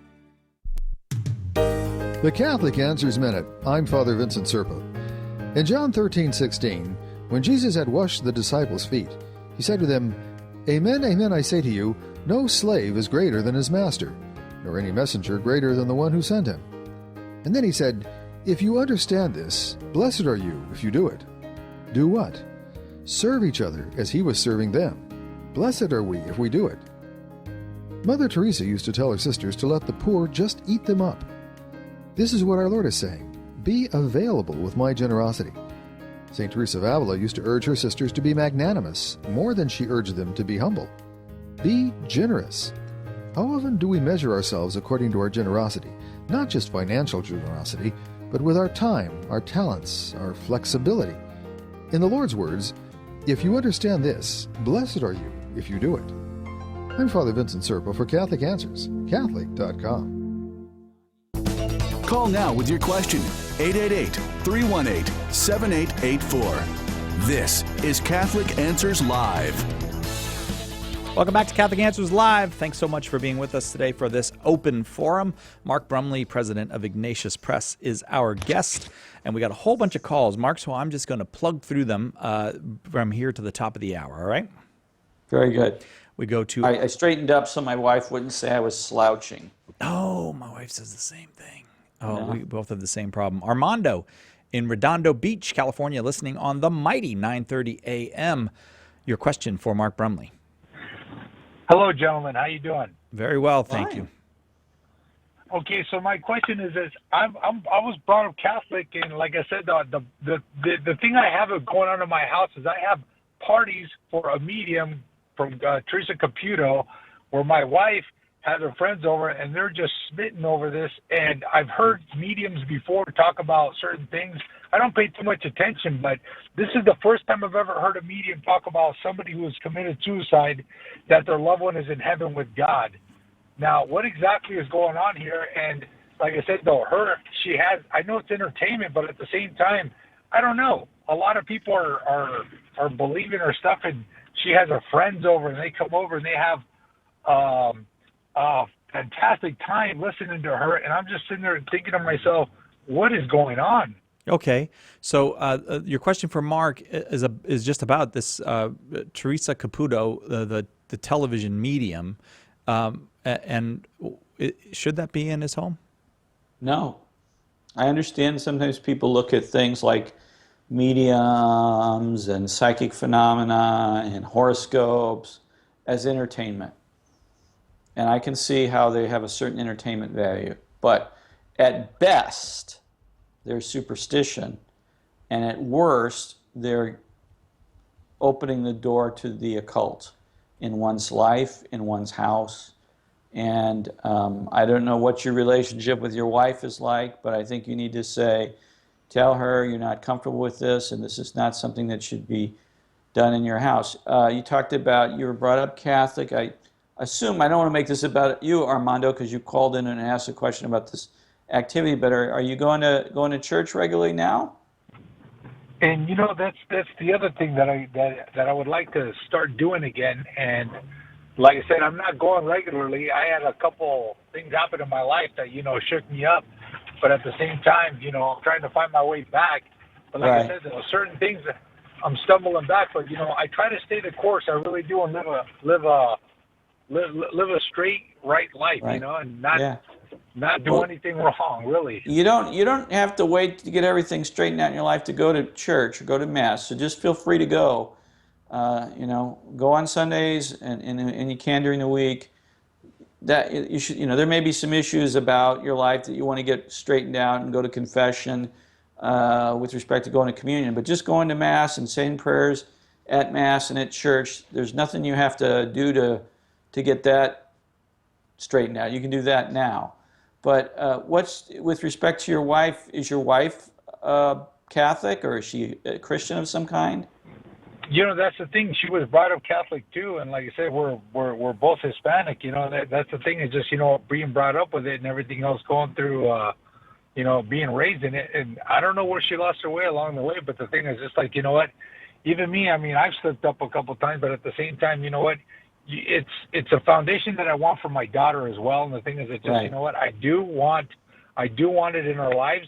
And like I said, though, it's everything else outside that interferes. I mean, I truly feel, a lot of times the devil is at work here.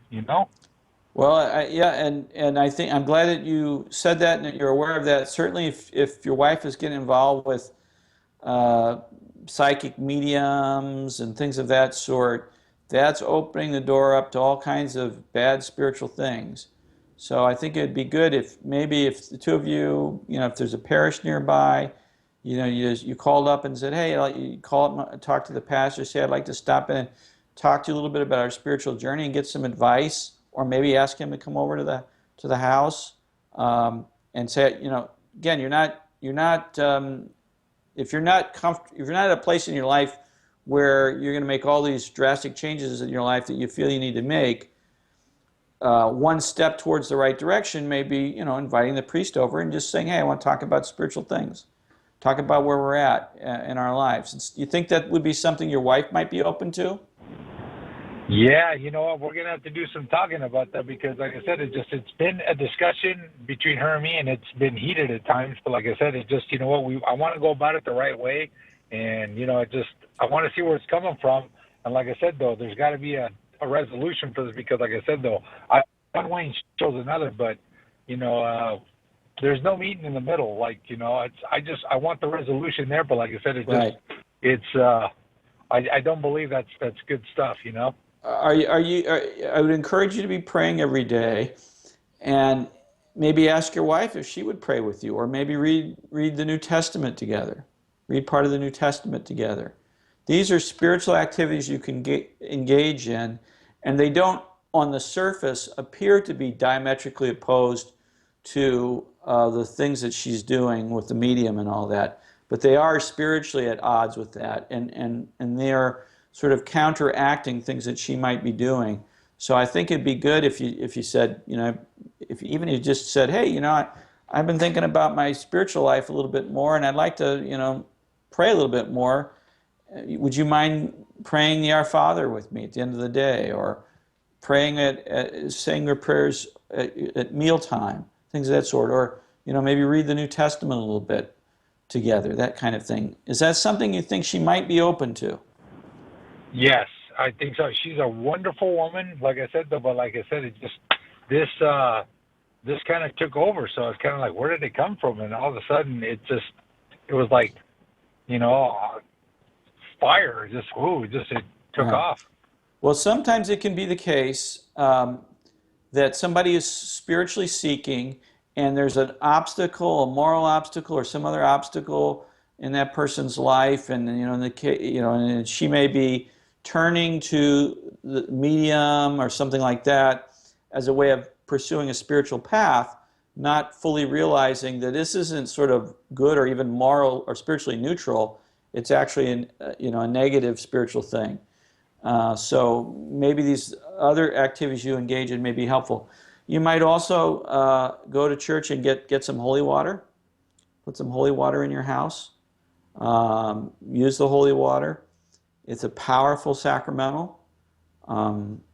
So I think you may be in a position where you talked about some strong words you've had. So directly dealing with the issue of the medium might generate more conflict, but you can tell her, you're uncomfortable with this going on in the house, and it's your house too, and you want what's best for her. But certainly on the lighter side of things, of saying, maybe we can pray together, maybe we read the New Testament together, those are probably areas that will seem less like areas of conflict with her. But I think you should tell her that you're concerned that dabbling with mediums and things of that sort are contrary to the Catholic faith, and they can be doorways to very negative spiritual things, diabolical activity. There are many, many stories of people who've dabbled in the occult and wound up not just dabbling, but under the affliction of the devil. So that's what I would say.